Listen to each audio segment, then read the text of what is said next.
बिस्मिल्लाहिर्रहमानिर्रहीम। अस्सलाम वालेकुम। मैं हूँ आपका भाई अजीज़ खान यूसुफ़ज़ई स्वाद फूड कॉर्नर की तरफ से। आज मैं आप लोगों के लिए जो रेसिपी लाया हूँ वो है आलमंड मिल्क यानी बादाम का दूध। तो इस बादाम दूध को यानी आलमंड मिल्क को आप लोग अपने घर पर भी आसानी से बना सकते हैं। तो आइए चलते हैं इस रेसिपी की तरफ। तो ये हमने ली है 200 ग्राम आलमंड यानी 200 ग्राम बादाम। अब इन बादामों को हमने एक जार में ऐड करना है, एक बर्तन में आप लोगों ने इसको ऐड करना है। और अब इसमें हम पानी ऐड करेंगे, जो नॉर्मल टेम्परेचर वाला रूम टेम्परेचर वाला पानी है उसको ऐड करेंगे और इसको पूरी रात के लिए रख देंगे ताकि ये अच्छी तरह से भीग जाए, यानी इसका छिलका बाद में अच्छी तरह से उतर सके।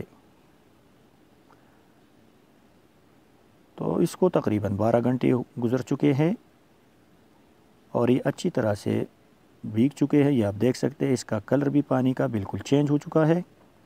अब हम इन बादामों को अच्छी तरह से धो लेंगे। तो ये आप लोग देख सकते हैं कि हमने इसको अच्छी तरह से धो लिया।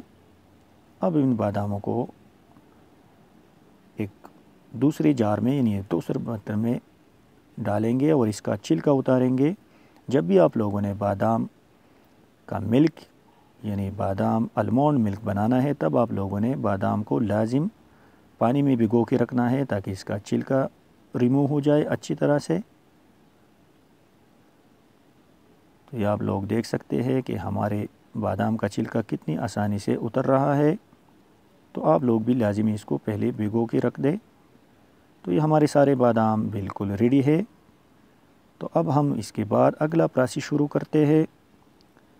तो अब हम एक ग्राइंडर लेंगे यानी एक जूसर मशीन लेंगे और उसमें इन सब बादामों को ऐड करेंगे।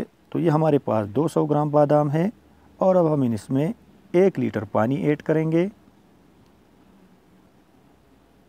तो 200 ग्राम बादामों के लिए आप लोगों ने भी 1 लीटर पानी ऐड करना है और इसको अच्छी तरह से हम 3 से 4 मिनट के लिए मिक्स करेंगे। तब आप लोगों ने तब तक ग्राइंडर को चलाना है, जूसर मशीन को चलाना है, ताकि आपका जो ये मटेरियल है ये बिल्कुल इसमें ज़र्रात में तब्दील हो जाए, यानी बिल्कुल इसमें ग्राइंड हो जाए।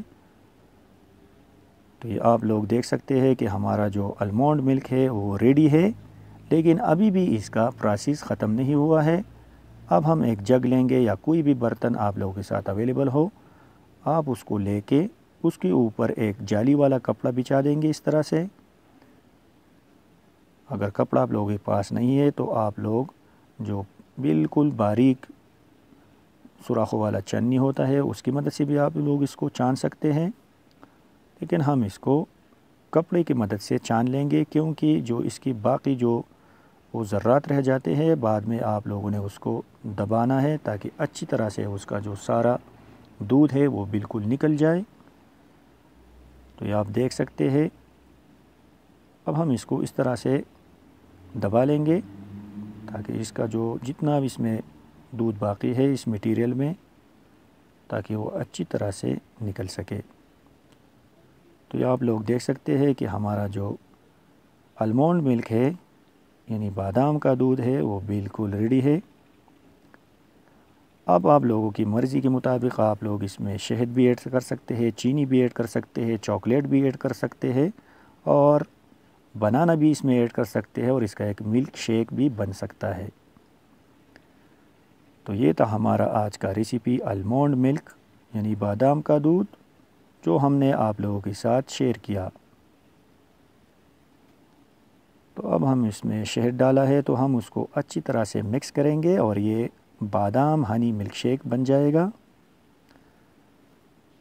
तो बराए मेहरबानी अगर अभी तक आप लोगों ने हमारे इस चैनल को लाइक शेयर एंड सब्सक्राइब नहीं किया हुआ है तो बराए मेहरबानी हमारे इस चैनल को please like share and subscribe कीजिए, ताकि मज़ीद अच्छी वीडियोस आप लोगों को देखने को मिले। तब तक के लिए अपने भाई अजीज़ खान यूसुफ़ज़ई को इजाज़त दीजिए। अल्लाह आप सबका हामी व नासिर हो। अस्सलामु अलैकुम व रहमतुल्लाहि व बरकातुहू।